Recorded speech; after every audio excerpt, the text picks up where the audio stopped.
The economic convulsions that racked Western societies between the two world wars were seen at the time by most Marxists as being the breakdown of the capitalist system which Marxist theory had always predicted.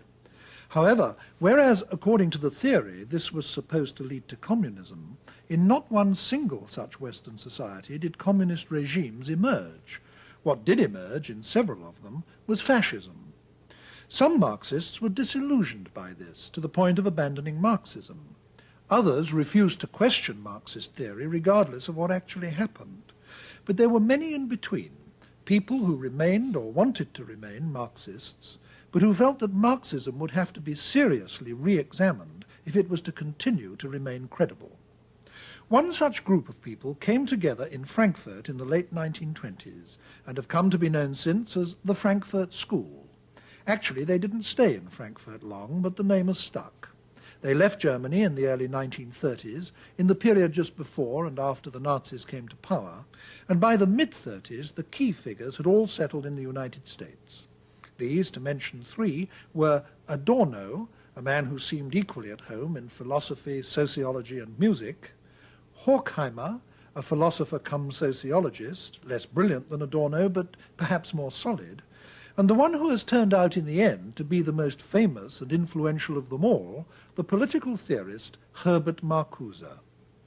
Their influence grew slowly, but grew nevertheless over a long period and reached a spectacular peak in the 1960s. Many things contributed to this. One was the powerful revisionist movement among Marxist in communist countries throughout Eastern Europe, culminating in the Prague Spring of 1968. This put the Frankfurt School in line for the first time with real-life developments inside the communist world. Another, obviously related, was the tremendous revival of interest in Marxism among people in the West, especially educated young people. This also culminated in 1968, the year which saw the high point of student violence all over Europe and the United States, and looked for a moment in Paris as if it might even come close to genuine revolution. The would-be revolutionaries of that day proclaimed one man more than others as their political mentor, and that was Marcuse. They painted the walls with phrases from his books in order to make it known to the world that they were going to turn his ideas into reality. And although the revolution didn't materialize, during the decades since then, the ideas of Marcuse and the Frankfurt School have come to dominate some of the social science departments in various countries in Europe, and through them to have a continued and very important influence on the young.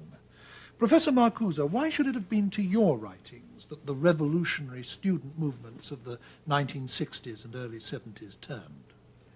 Well, I was not the mentor of the student activists of the 60s and early 70s. What I did is formulate and articulate some ideas and some goals that were in the air at that time. That is about it. The student generation that became active in these years did not need a father figure or a grandfather figure in order to lead them to protest against a society which revealed daily its inequality, injustice, cruelty, and its general destructiveness. They could experience that. They saw it before their own eyes. As features of the society, I only mention the heritage of fascism. Fascism was militarily defeated. The potential for a repetition was still there.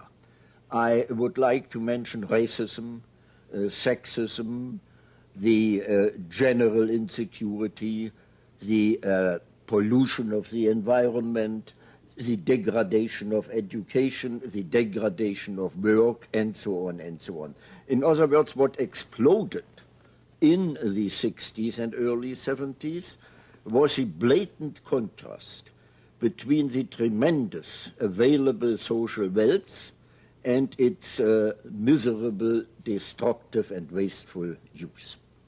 And I think one might add, I mean, whether one agrees with your view on any or all of these matters or not, that the prevailing orthodoxies in philosophy in the colleges and universities throughout the West at this time simply didn't deal with these questions at all, did they? Certainly analytic philosophy didn't, positivism didn't, and so on. They did not. And we in Frankfurt and later in the United States could not conceive of any authentic philosophy which did not in one way or the other reflect the human condition in its concrete situation, the social and political situation, and so on and so on. For us, philosophy has always been, to a great extent, social and political philosophy ever since Plato. Yeah. Of course, philosophy has been of enormous importance to you throughout your life. In fact, you've Yes. spent your life as a university teacher, lecturer, academic, writer of books, and so on. Mm-hmm. But one of the conspicuous features of the New Left movement that you have helped to father is its anti-intellectualism. Now, from the way you've lived your life, one wouldn't expect you actually to approve of that. On the contrary, I combated this anti-intellectualism from the beginning.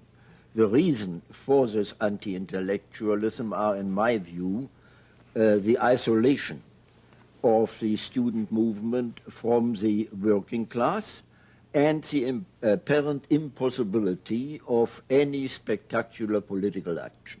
This led gradually to some kind of, well, let me say inferiority complex, some kind of self-inflicted masochism, which found expression, among other things, in this contempt for intellectuals because they are only intellectuals and don't achieve anything in reality. I must say it's of unique interest to hear criticisms of the New Left from you, of all people. While we're on this subject, what other important defects do you think that the New Left movement has developed as it has gone along? Well, I would mention perhaps as a main defect the unrealistic language and in many cases the totally unrealistic strategy among the New Left, by no means general, but very definitely among the New Left. The refusal to recognize that we are not in a revolutionary situation in the advanced industrial countries, that we are not even in a pre-revolutionary situation, and that the strategy has to be adapted to this situation.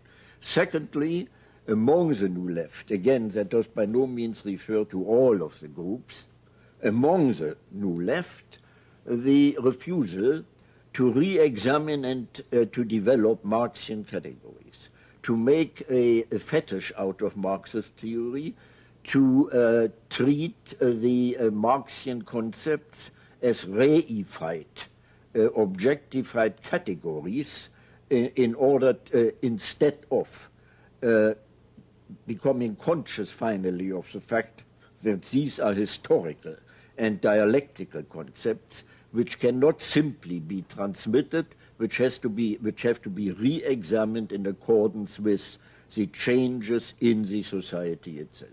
I must say it's enormously refreshing to hear these words from your lips. I mean, it shows that you are still thinking afresh when people who regard themselves as followers of yours and are young enough to be your grandchildren have stopped thinking in some cases.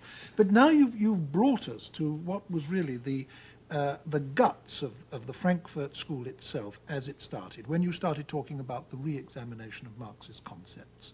As I said in my introduction to this program, it was the feeling that Marxism had to be re-examined and reconstructed that gave rise to your movement, particularly as a result of fascism. But fascism wasn't the only thing that precipitated it, was it? I mean, there were other political factors too. Can you comment on what some of them were?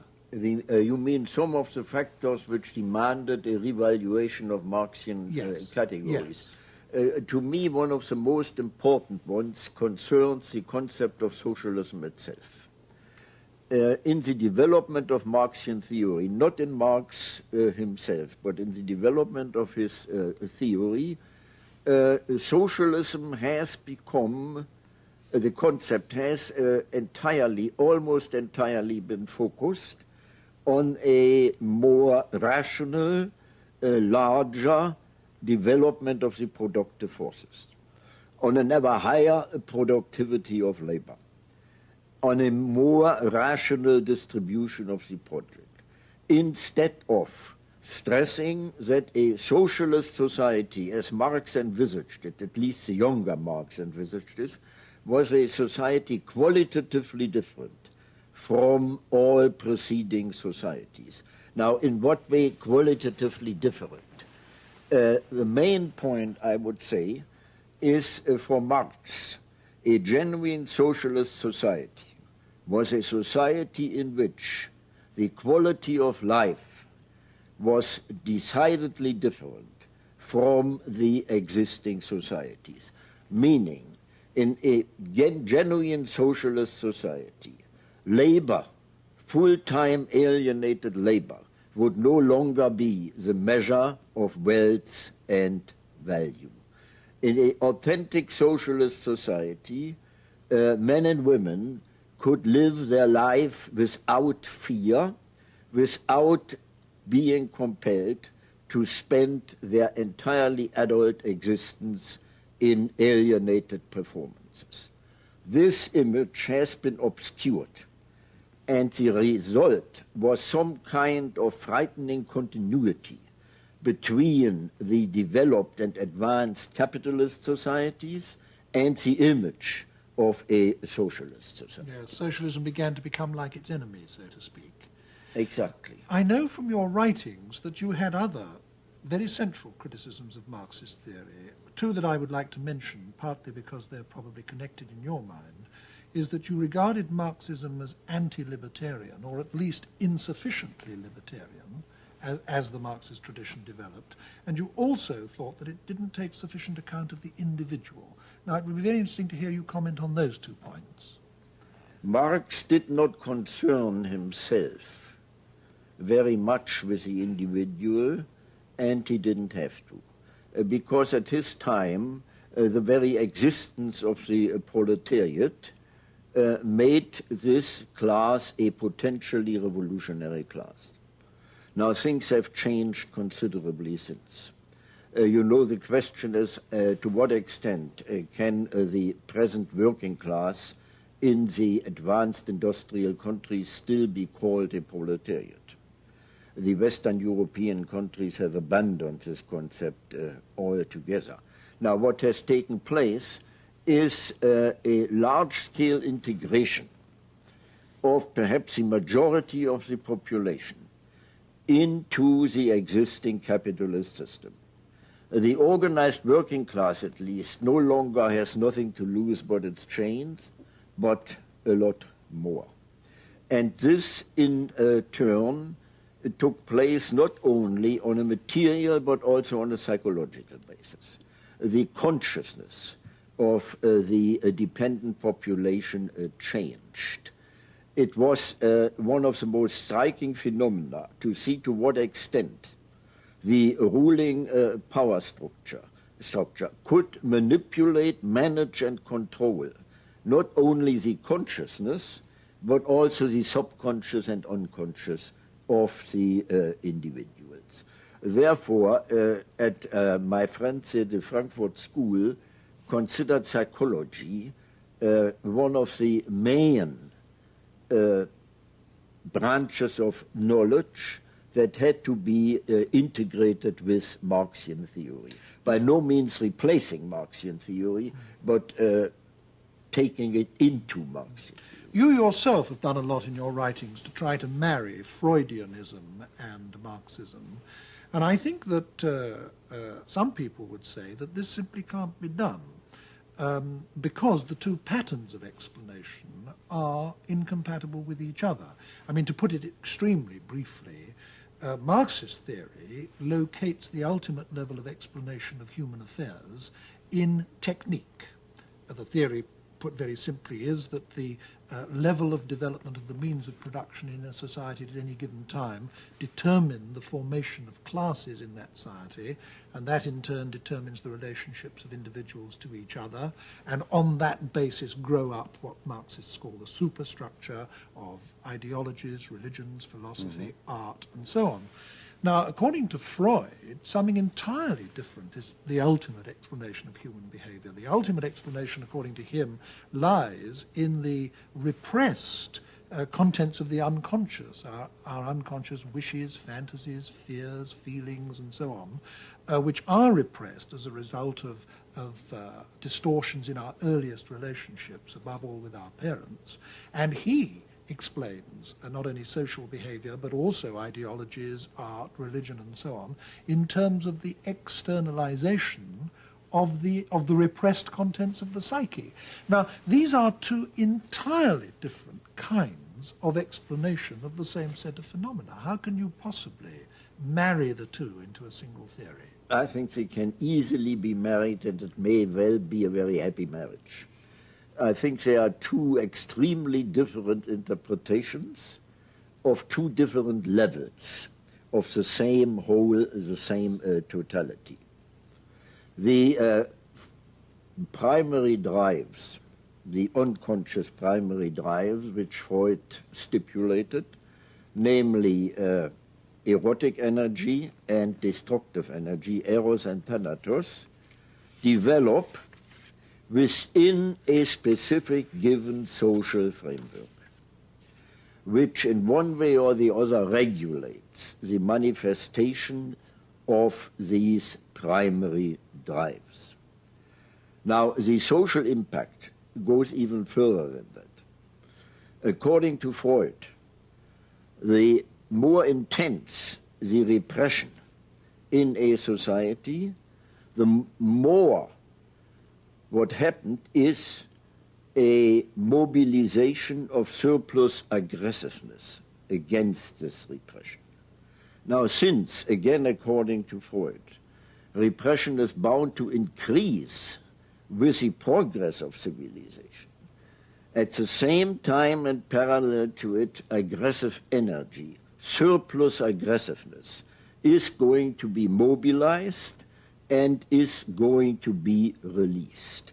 In other words, with the progress of civilization, we will have a progress in destructiveness. And it seems to me no hypothesis can better explain what happens today than that one. I think the following thought will occur to some people listening to our discussion up to this point. You have catalogued a very formidable list of defects in Marxist theory and prediction. The failure to predict the future success of capitalism, the anti-libertarian element in Marxism, the absence of any theory or attitude to the individual. You've also talked about other entirely new theories like Freudianism, which came on the scene after Marx and therefore couldn't have been accommodated by Marx in his outlook. A lot of people will say, well, since you were so conscious of this enormous range of defects in Marxism, why did you want to remain Marxists? I mean, why try to hang on to a discredited or falsified theory? Why not try to liberate your thought categories from that altogether and actually look at reality afresh? Easy answer, because I do not believe that the theory as such has been falsified. What has happened is that some of the concepts of Marxian theory, as I said before, will have to be re-examined. But this is not something from outside brought into Marxist theory. That is something Marxist theory itself, as a historical theory, demands. Now, it is relatively easy for me to enumerate, to give you a catalogue of the decisive concepts of Marx which have been corroborated in the development of capitalism. The concentration of economic power, the fusion of economic and political power, the increasing intervention of the state into the economy, the increasing difficulties in stemming the decline in the rate of profit, the need for engaging in a neo-imperialism in order to create markets and possibilities of enlarged accumulation of capital, and so on. I think this is a formidable catalogue, and it speaks a lot for Marxian theory. Well, I don't want to get into a political argument. I'd love to do that, as Why a matter not? of fact. But, well, the purpose of this program is to elicit your views on a further range of topics. But I can't let what you've said just pass like that. I mean, to take only the first two of your list, you said that there's been increasing concentration of economic power, but surely through the invention of the joint stock company, the ownership of capital has been more widely dispersed than ever before. You talk about the convergence of economic and political power. I would say yes, but what has happened in the West, at least, is that the decisive control over the economy has passed into the hands of elected politicians, who in the democracies are directly elected by the mass of the people, and they take the basic economic decisions in the society. Well, you know that with your first statement about the joint stock companies, you express one of the main concepts of Marxist revisionism, introduced first by Engels himself. They considered the joint stock companies with a dispersed ownership already as pre-forms of a socialist society. Now we know today that this is obviously wrong, and you will not maintain that, for example, in the great multinational corporations, the stockholders control the policy, national and global, of these corporations.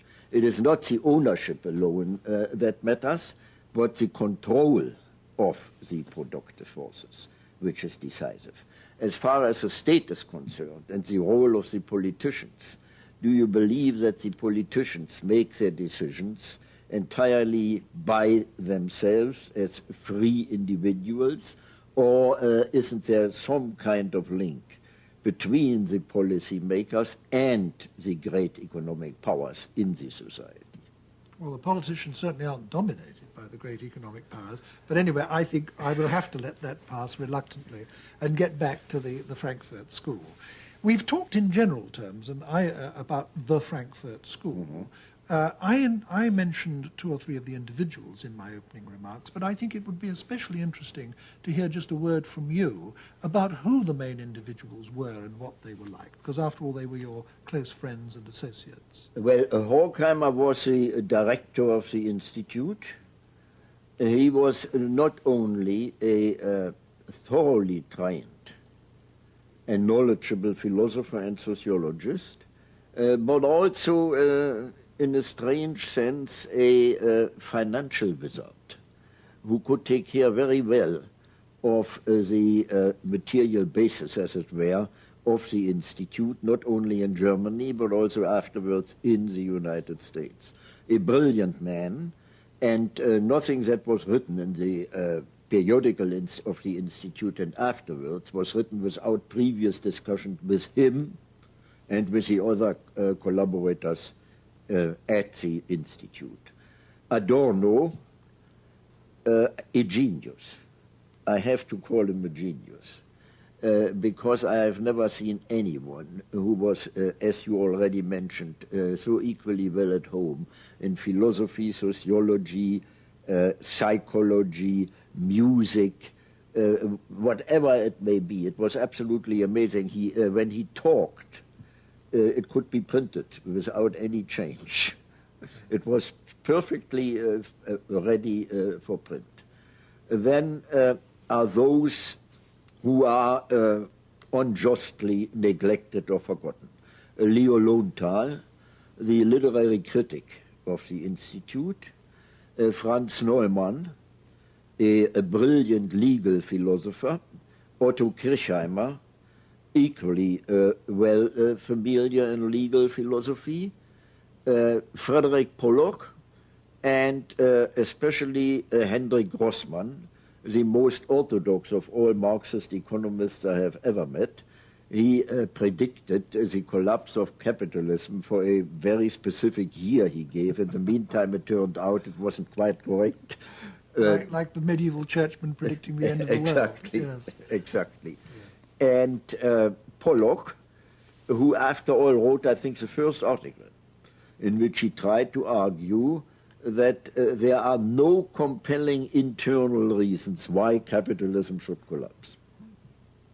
Now, one of the things that you all as a group pioneered in the perhaps late 20s and certainly early 30s was the shift of interest in Marxist studies back from the works of the mature Marx to the works of the earlier Marx, the things he wrote when he was more directly under the influence of Hegel. And one of the many things I think that came out of that, which has been of continuing influence ever since, is an interest in the notion of alienation. I think alienation in its modern sense was coined by Hegel, taken up and given a new significance by Marx, and then almost, you can say, fell out of Western thought for nearly 100 years. And you, plural, were instrumental in bringing it back, weren't you? It would be very interesting to hear your comments on the importance of this idea. Well, that's a very complicated story. According to Marx, alienation was a socio-economic concept. And it meant, basically, this is a very brutal abbreviation, that under capitalism, men and women could not, in their work, fulfill their own individual humane faculties and needs. That this was due to the capitalist mode of production itself, and could only be remedied by radically changing this mode of production.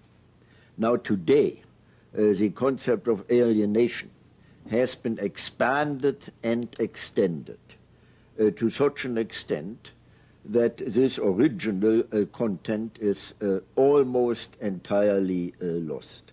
An extension all too easy, which I consider not only premature, but also wrong, because, for example, not every kind of trouble or problem someone has with his girlfriend or a boyfriend is necessarily due to the capitalist mode of production. In other words, you think that the idea has been trivialized? Trivialized, and it very needs to be restored. Yes, and that it's in its original significance, it is of fundamental importance. Fundamental importance. Yes, yes. We've talked up to this point in our discussion in rather negative terms. We've talked about what the Frankfurt School was against. We've talked about its critique of Marxism and, at least by implication, its critique of the capitalist system. What was its positive contribution? Well, I would say, to start with the easiest one, one of its decisive positive contributions was a prediction of fascism long before it actually happened. Secondly, what Horkheimer himself considered as a distinguishing characteristic, the interdisciplinary approach to the great social and political problems of the time, cutting across the academic division of labor, applying sociology, psychology, philosophy to the understanding and developing of the problems of the time. And in my view, the most interesting contribution, the attempt to answer the question, what actually has gone wrong in Western civilization, that at the very height of technical progress, we see at the same time the opposite as far as human progress is concerned. Dehumanization, brutalization, the torture again as normal means of interrogation, the wasteful development of nuclear energy, destructiveness everywhere, and so on. How has this happened? And he, especially Horkheimer, but also the others, went back into not only a social but also intellectual history, and tried to define the interplay between progressive and repressive categories throughout the intellectual history of the West, especially in the Enlightenment, for example, which is usually considered as one of the most progressive phases in history.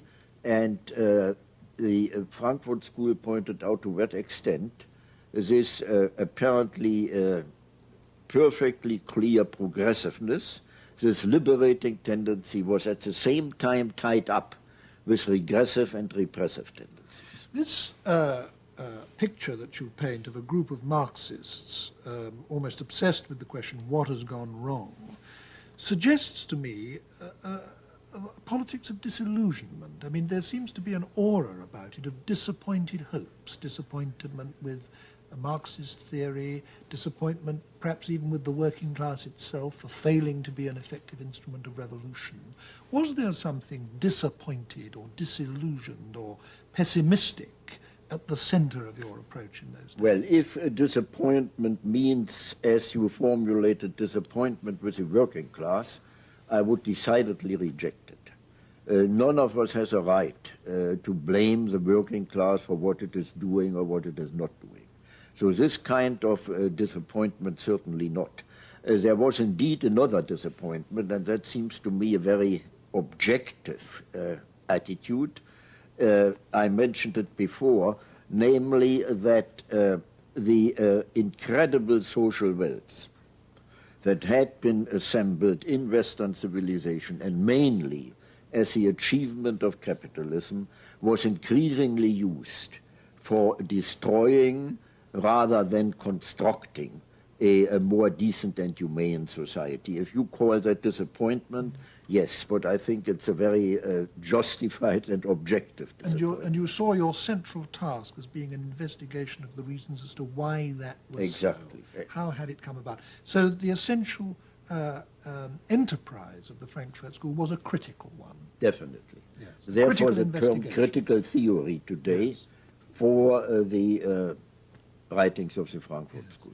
One thing that the members of the Frankfurt School exhibited very considerable concern with from the beginning was aesthetics. And this, I think, differentiates it from most other philosophies, certainly from most other political philosophies. And you yourself have written a lot in recent years about aesthetic matters.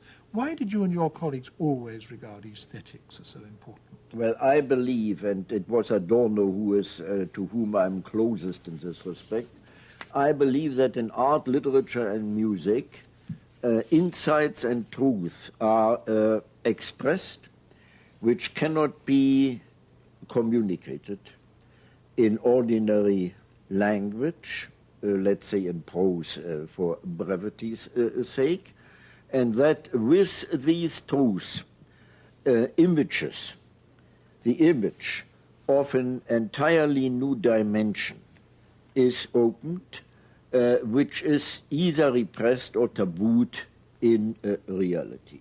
Namely, the image of a human existence and of nature no longer confined within the norms of a repressive reality principle, but really striving for their fulfillment and gratification, even at the price of death and catastrophe.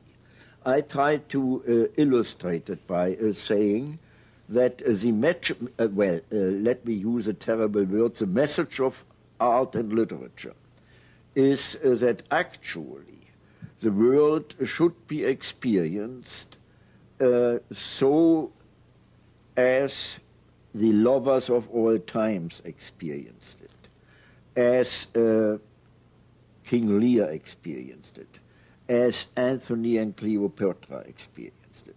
In other words, a rupture with the established reality principle, at the same time the invocation of the images of liberation. In other words, what you're saying now ties up with what you were saying very near the beginning of our discussion about your insistence that socialism should be concerned with a different quality of life, exactly, and not only with material exactly, matters. And that means that you, at least, see literature as a repository of new values, and you don't just see it as a critique of existing society or a revolutionary instrument in the way that many Marxist critics, literary critics I would do. say it is all authentic literature is both. It is on the one hand accusation of the existing society, but on the other hand, and internally linked to it, always the images of liberation. I certainly do not believe that you can give any adequate explanation of a literary work simply in terms of the class struggle or whatever it may be. Well, this is a field in which thinkers in the tradition of the Frankfurt School, like yourself, are now doing fresh and original work. What other areas do you think this school of philosophy, this tradition of philosophy, is going to have to concern itself with in the immediate future? Well, I can in this respect only talk of myself. And I would say that far more attention should be paid to the women's liberation movement. I see in the women's liberation movement today a very strong, radical potential. Now, I would have to give a lecture in order to explain why I do that. Unfortunately, I cannot. Let me at least try to say it in two sentences. All domination in recorded history up to date was patriarchal domination. So if we should indeed live to see not only a equality of the woman before the law or whatever it is, but the deployment of what is called the specific feminine qualities throughout the society, for example, non-violence, receptivity, tenderness, this would indeed be, or perhaps could be, the beginning of a qualitatively different society, the very antithesis to male domination with its violent and brutal character. Now, I'm myself perfectly conscious of the fact that these so-called specific feminine qualities are socially conditioned. I was going to say there are people who would regard it as sexist to say that all they right. are now, specifically they feminine. I don't care. They are socially conditioned, but to a great extent they are available. They are there. So why not use them the way they are, regardless of the question as to their origin? I'd like to end our discussion, Professor Marcuse, by putting to you one or two of the main criticisms that are commonly made of your work. I've really put the chief one to you already, and that was a long way back in the discussion when I said to you, given your awareness of so many things wrong with Marxism, why do you remain a Marxist? I won't put that to you again because you've already indicated what your reply is. Because I think it's correct. Yes, but there are others too. For example, it's commonly said of the new left movement that has developed to such a large degree out of your work that it is elitist, that you have these little groups of, for the most part, middle class and some would say self-admiring intellectuals, divorced from the working class, as you yourself acknowledged earlier, regarding themselves as the instruments of revolution. And that the whole thing has become trendy, has become fashionable, and above all has become dissociated with the real working class that it was all supposed originally to be about. Well, the term elitist I would reject entirely. I think it is another expression of the self-inflicted masochism among the new left. It isn't an elitism. What we have are simply groups, which I would like to call catalyst groups, which, because of the privilege of their education and training, indeed develop intelligence, theory, as remote from the material process of production. That cannot be remedied by any dictum. This can be remedied only in the process of change itself. Now, I have never maintained that these catalyst groups could ever replace the working class as subjects and agents of the revolution. They are educational groups, mainly political, but not only political education. Their main task is the development of consciousness, trying to counteract the management and control of consciousness by the established power structure, and so on. But they are certainly not a substitute for the working class itself. Now, the second point you brought up, the language. To a great extent, now, I this agree. was, if I may stop you here, Professor Marcuse, this was something I said to you before we went on the air to tape this program. So let me say it again so that the viewers will know. This was something that I was saying in criticism of you when we were talking earlier.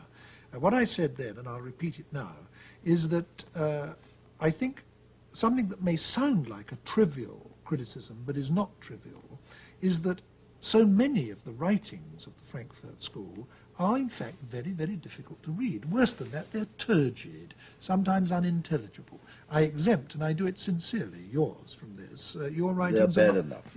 But your writings, Adorno, for example. Earlier in this discussion, you described Adorno as a genius. Now, I find some Adorno literally unreadable. Now, that seems to me to constitute an enormous barrier between the ideas you were trying to disseminate and the public you were trying to disseminate them to. And this is a serious criticism.